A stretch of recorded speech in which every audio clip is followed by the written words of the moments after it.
درودی ز ناگوش جان بر شما مهرپویان و مهرجویان جهان مهرآفرین، جهان مهرشایی و مهرراستی در سراسر گیتی. مهرانگیزترین آفرین ها بر شما باد، شمایی که شایسته فرجاد و فرجام هستید. بخش سیوم از نبیت یا کتاب سرود آریا میهن را با هم پتایش و ادامه می‌دهیم. درود به شما که در سرزمین ورجاوند تاجیکستان و افغانستان و ایران و گجرات و سرسال و هر جا که هستید، سمرقند و بخارا و ایروان و گنجه، استرالیا، کانادا، امریکا و اروپا، هر جا که هستید پدرام و بکامه باشید. مهریار مهرآفرین باز هم برای شما نورهان و ارمغانی دارد. در دو برنامه گذشته ما پرداختیم به آریای ستیزان دوژورشتی که به راستی بنیاد و بنیاد یک فرهنگ فرازمند را به بازی و شوخی گرفته بودند و جهان خام را خامزاده تر کردند تا بتوانند کانها، معدنها، گنجینه ها و دارایی آنان را به گرمان ببرند.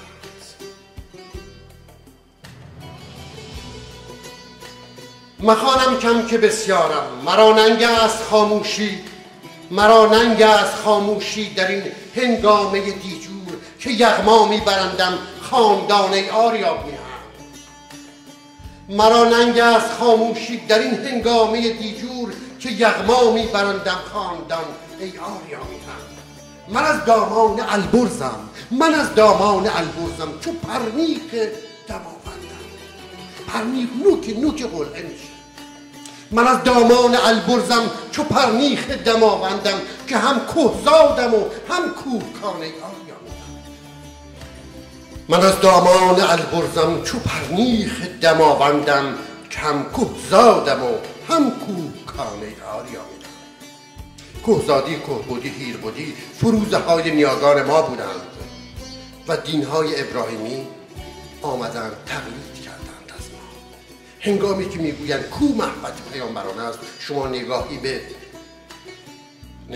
به هنگامه فرازمندی دوره کیومرث بکنید. پس از آن ببینید که چگونه کهبدها در دامن کوه میرفتند، ستاره شناس میشدند و میرفتند خودسازی میکردند و برمیگشتند برای زوارش و خدمت به جامعه و چپیره خودشان. من از دامان البرزم چو پرنیق دماوندم که هم کهزادم و هم کوهکانه آریا میهن. به سختی پای بفشارم، مخوانم کم که بسیارم. به سختی پای بفشارم، مخوانم کم که بسیارم. به اندازه خاک آریانه آریا میهن. برای دوستان تو بسا شیرین تر از شهدم، برای دشمنانت شوکران آریا. من از ژرف نهاد مردم تاجیک و افغانی کنم مهرانه با تو گفتمان ای آریا میهن. من از ژرف نهاد مردم تاجیک و افغانی کنم مهرانه با تو گفتمان ای آریا میهن. گپ لعل بدخشان را شنیدستی؟ گپ لعل بدخشان را شنیدستی؟ همین چامه است، بود از قندهارت نورهانه آریا میهن. دریغ که پاره های تن آریانا هر کدام را خنجری و گرزی ساختند که بر پیکر مام دردمند سرزمین آریانا بکوبند.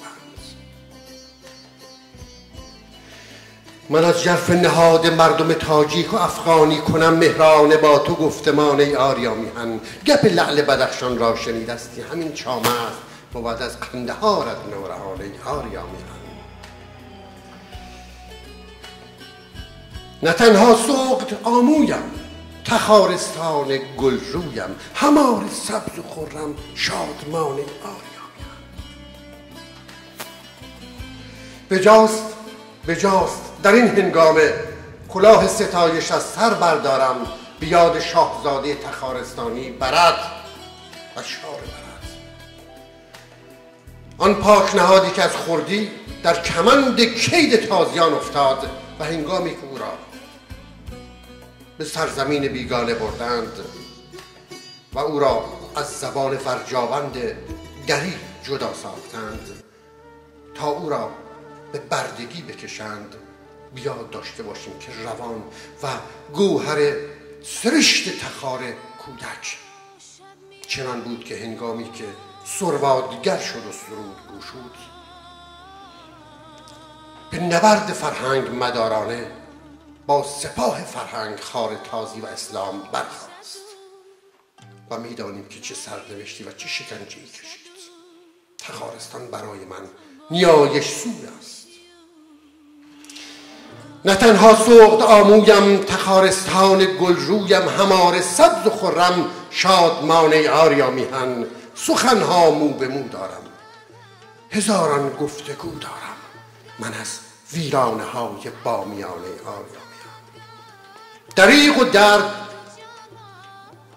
که نه تنها دارایی سرزمین کهن افغانستان را به تالات میبرند، برای آیندگان شاید بامیان یک محل و یک گردشگاه توریستی باشه، اون هم میخوان نابود کنند تا بینوایی فرزند افغانستان هرگز او را به سوی بینوا بودن و آگاهی از فرهنگ نکشونه، تا شکم آن هماره گرسنه باشد و همیشه برای زندگی سختی که دارد مجیز آسمان پناها و آسمانی ها را بکند.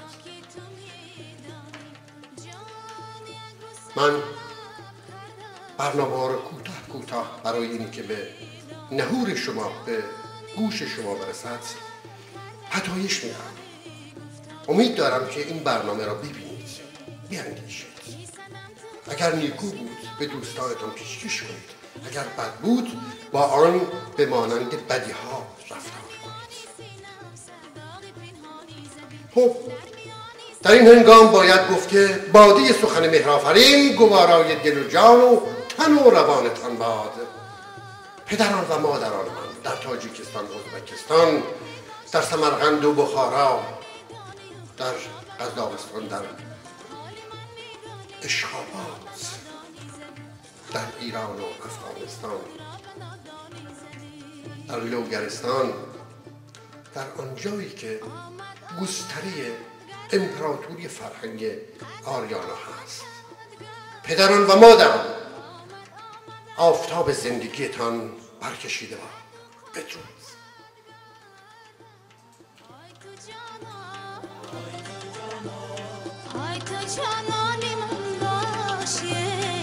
از نزاکتت گردم جان، آی تو جانان من باشی، از نزاکتت گردم جان، آی تو جانان من باشی، از نزاکتت